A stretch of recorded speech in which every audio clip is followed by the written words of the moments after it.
Hey everyone, this is the Spoon Dude back with yet another Spider-Man Into the Spiderverse figure video. This time I'll be taking a look at the Sentinel SV Action Spider-Man Into the Spiderverse Miles Morales Spider-Man figure. Well, a lot of people have been eagerly anticipating this figure ever since he was announced sometime last year and wanting to compare it to the Mafex, which I do plan to do a comparison video with this and the Mafex and maybe the Marvel Legends also, so look out for that after this video.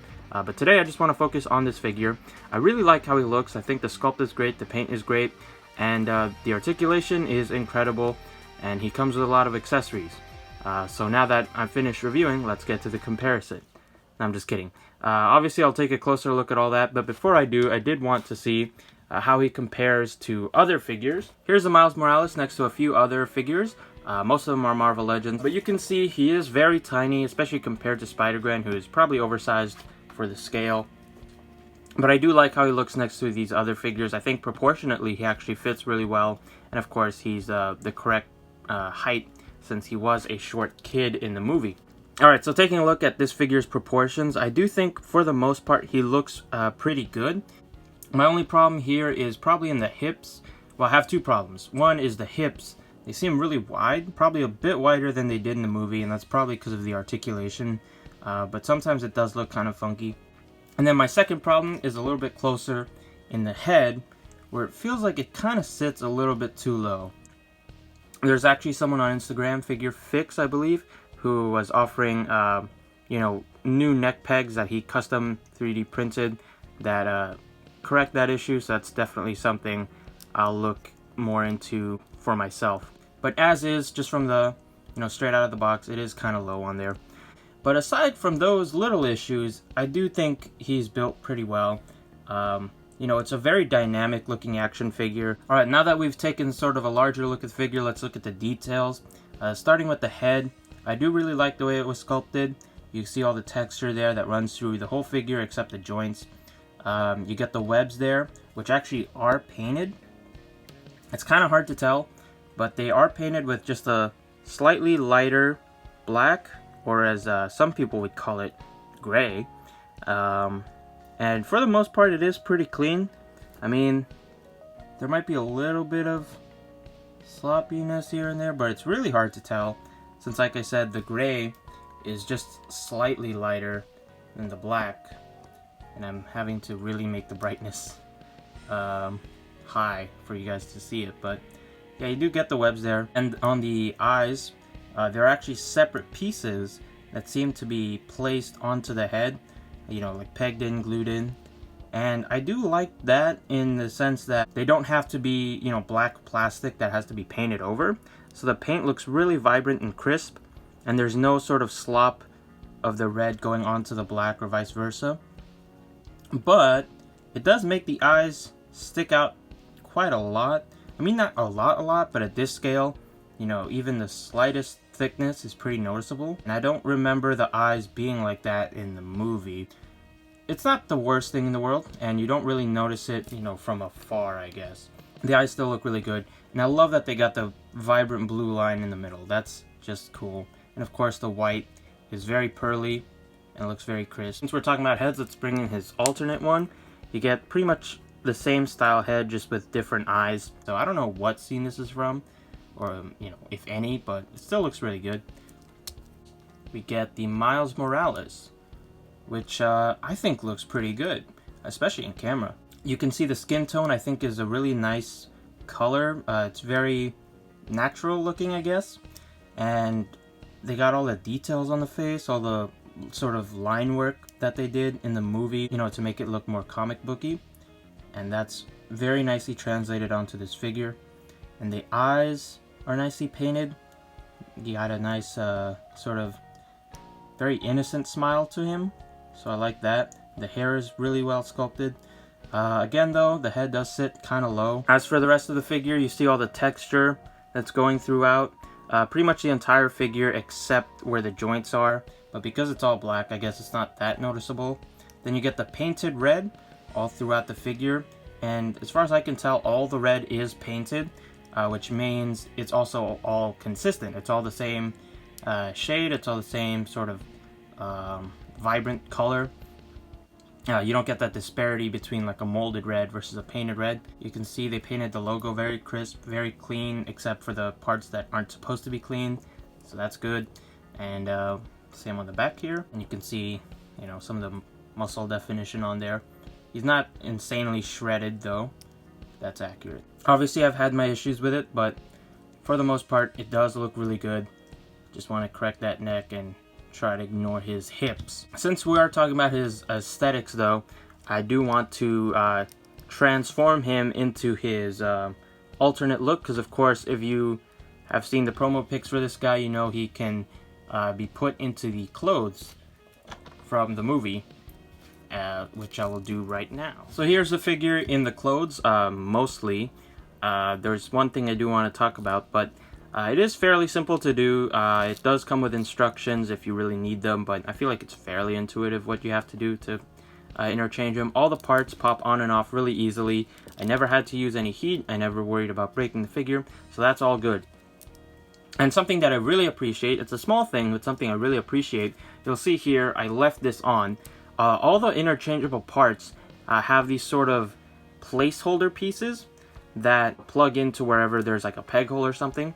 And that might seem like a weird thing, but what that actually does, it keeps sort of these sockets, it keeps them nicely stretched out so that they fit all the interchangeable pieces, you know, properly. If you've ever had any sort of import figure and you get them out of the package and maybe you get the hands and you try to interchange the hands, but the hands are just so tight onto that ball peg, it's because I guess, you know, over time, over maybe some heat, the hands sort of kind of tightened when there's nothing in the socket.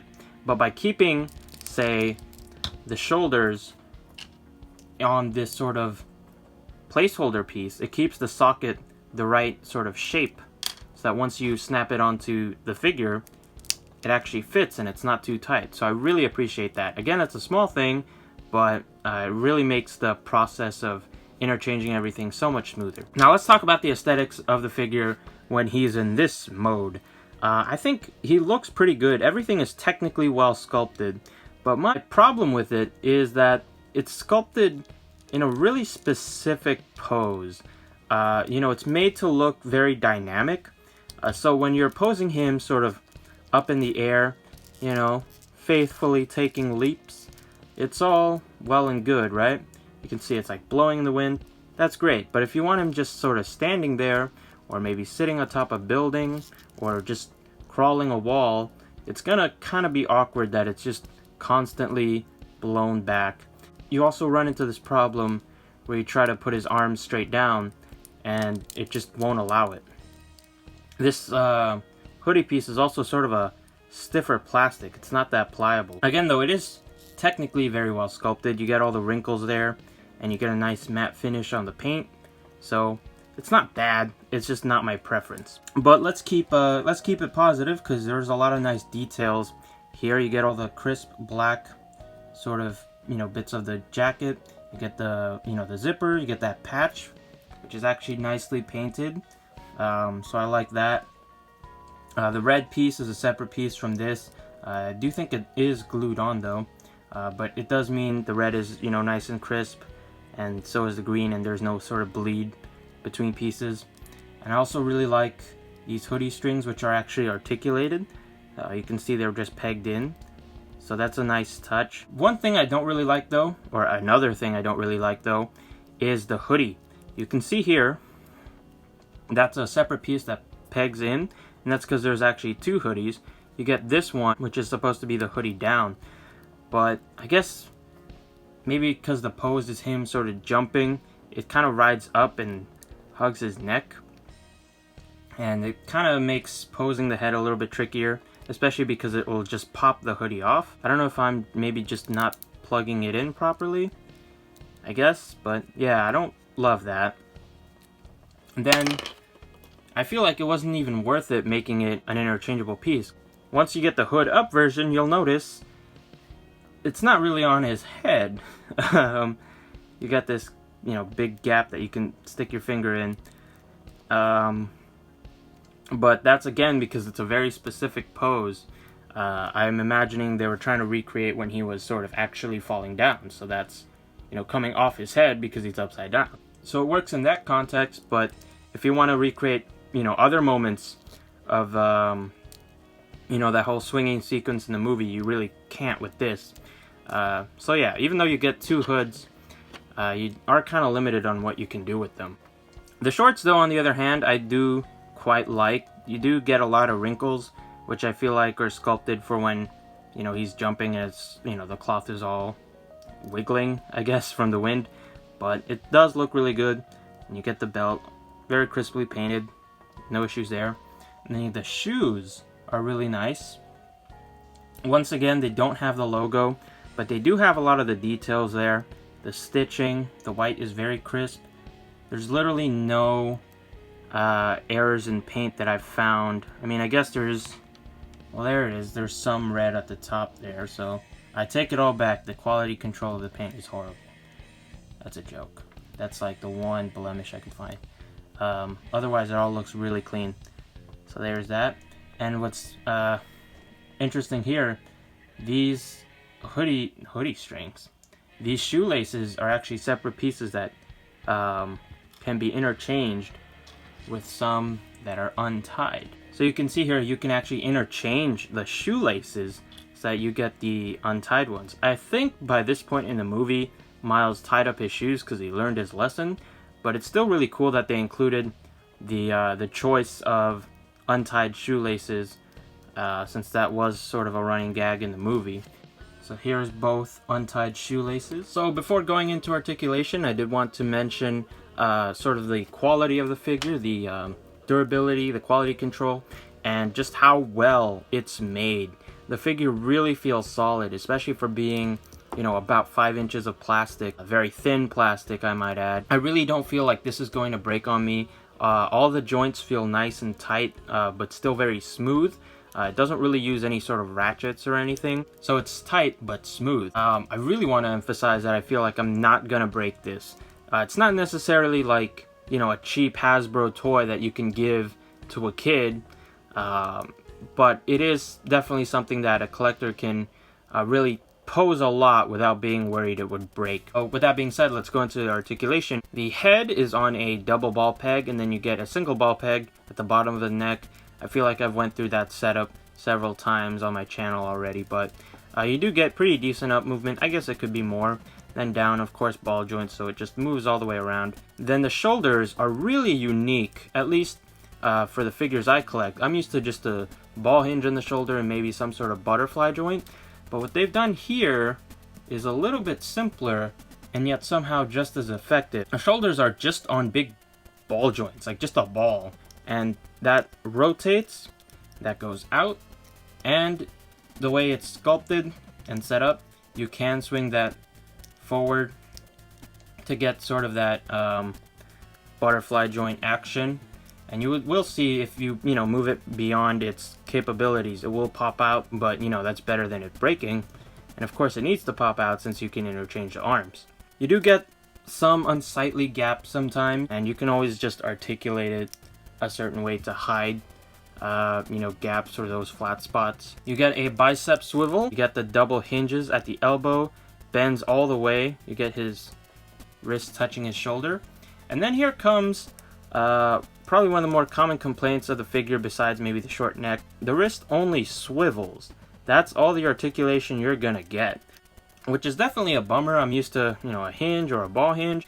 It's surprisingly not as big an issue when I'm posing it. Like, I don't notice it all the time, but there's definitely some poses where I wish I could angle the wrist a certain way. But I guess since he's not like a weapon wielding character, it's not as big a deal. And I will say it makes it feel a lot more durable when you're popping these tiny hands off and on, since you are just worrying about that one solid peg. You get a double ball peg in the torso and then a single ball peg in the waist.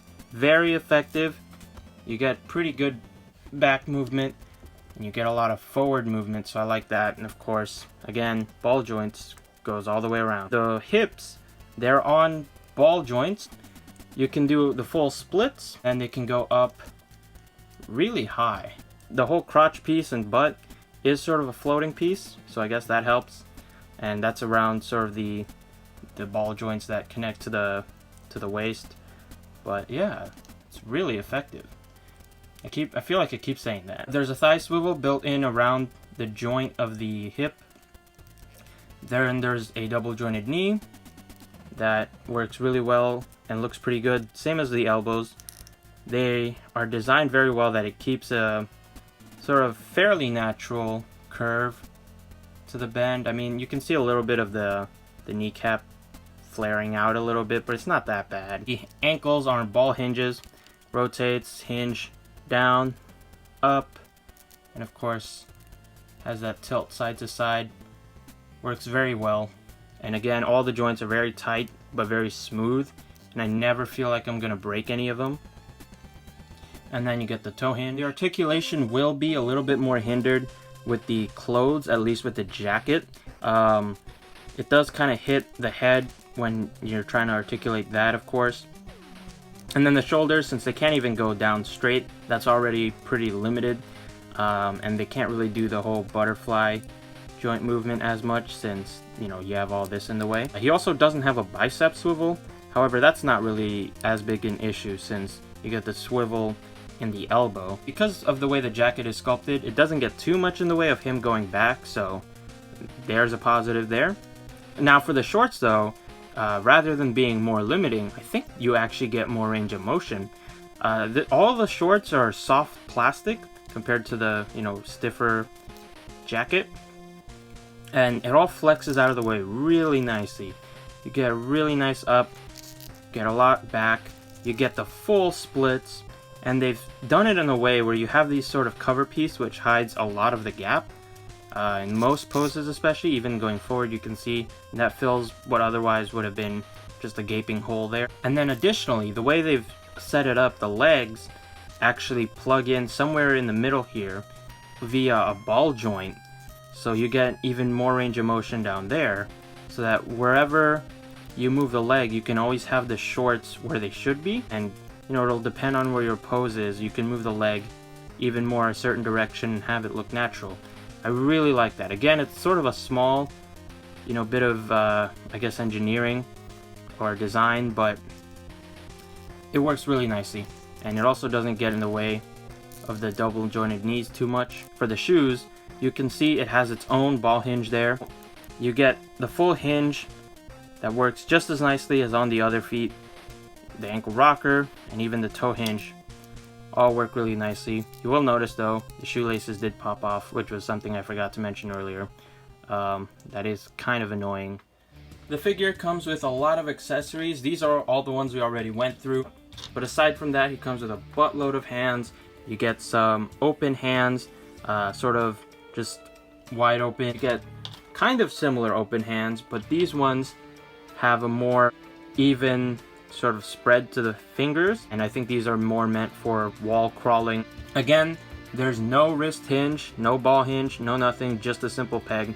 So all these hands are already pre-posed at a certain sort of angle. You get some relaxed hands that look pretty good. You get some gripping hands to hold the web and the other accessory, and then you have this sort of one right hand that has sort of a grip that's specific for the cell phone that it comes with, which is just a small black piece of plastic with a sticker on it.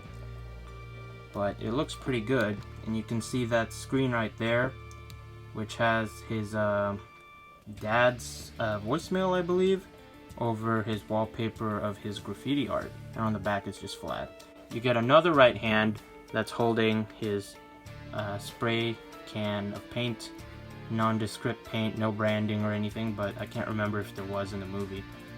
But that looks pretty good. Then the last hands aren't my favorite, are his web shooting hands, which are sculpted nicely and you get the effect, but unfortunately the effect is glued onto them, which I feel like does kind of limit some of your posing options, since you can't really pose them without the web shooting effect without modifying it at least a little bit. Here's the other web effect, one that he can hold in this hand. The other way. You get this little piece here so you can hang it off things, I guess. You get some headphones, which look really good. They really only fit on the masked head sculpt though, since The unmasked one has the hair, which is of course plastic hair, so it doesn't move out of the way the same way real hair would have for the headphones. But I didn't really take a look at the detail there. Looks pretty nice. No branding on it again though. You get the what do you call this, mallet hammer from Spider-Ham that he gave to Miles at the end of the movie. And the good thing about this is that it actually can fit in your pocket. But there's a lot of nice detail on this actually. Like really nice shading, and then you get the line drawing there. And this actually detaches so that you can slip it into his hand.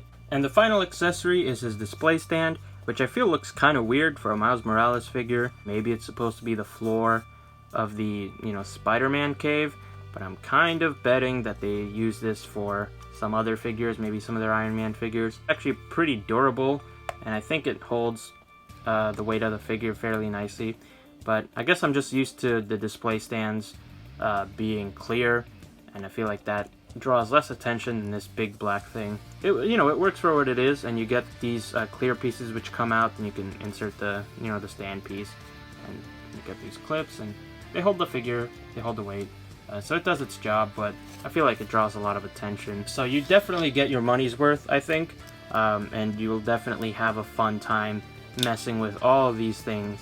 And of course the hands pop out nicely. Since they are just these big old pegs, it's not that scary interchanging them.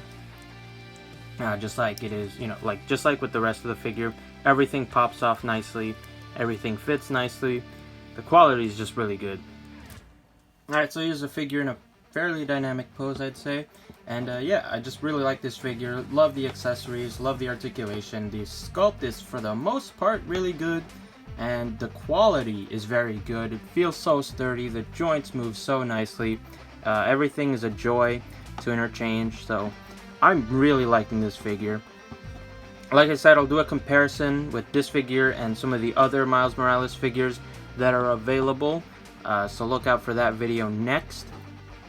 But just on its own, it's a really good figure, and I definitely recommend getting it if you like the movie, if you like the if you like the character, or you just like good action figures. But yeah, there's the figure. I really quite like it, and I mean, you can see the base is drawing a lot of attention, right? That does not look right. But anyways, I hope that's a figure. That's the review. Make sure to like, comment, subscribe, do all of that stuff, and yeah, hope you see my next video. Thanks for watching.